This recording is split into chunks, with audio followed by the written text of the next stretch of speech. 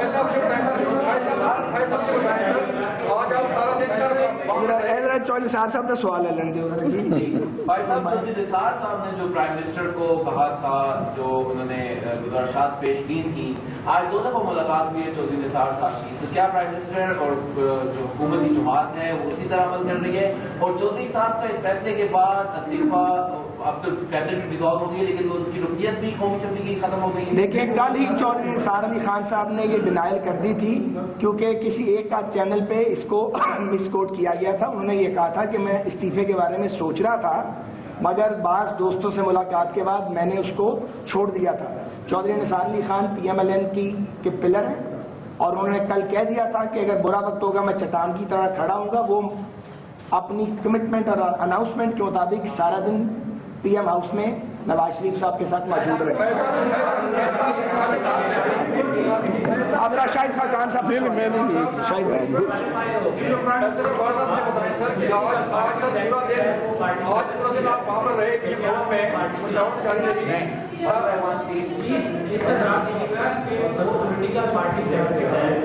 دیکھیں، یہ جو آپ کی بات ہے پولیٹیکل پارٹیز ایکٹ کے تحت پارٹی ہی الیکٹ کرتی ہے صدر، اور اگر کوئی ایسی قانونی شک ہے تو پارٹی الیکٹ کر لے گی، یہ کوئی نئی بات نہیں ہے۔ ہم نے ان چیزوں کا جنرل مشرف کے دور میں سامنا کیا ہوا ہے، اور اس وقت بھی مصنوعی طور پہ پرائم منسٹر نواز شریف کو پارٹی کے عہدوں سے علیحدہ کرنے کی کوشش کی گئی تھی، لیکن وہ کامیاب نہیں ہوئی۔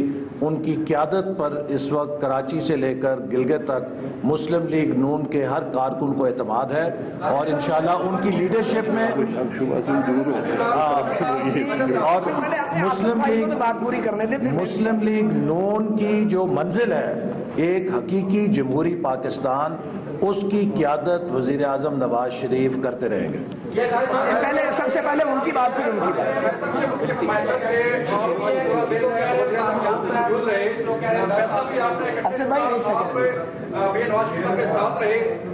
کیا مراد کیا ہے نواز شریف صاحب کا، اور ان کے فیصلہ کے سننے کے بعد جو ریمارکس کیا تھے کیا؟ اچھا جی آپ نے کیا کہا؟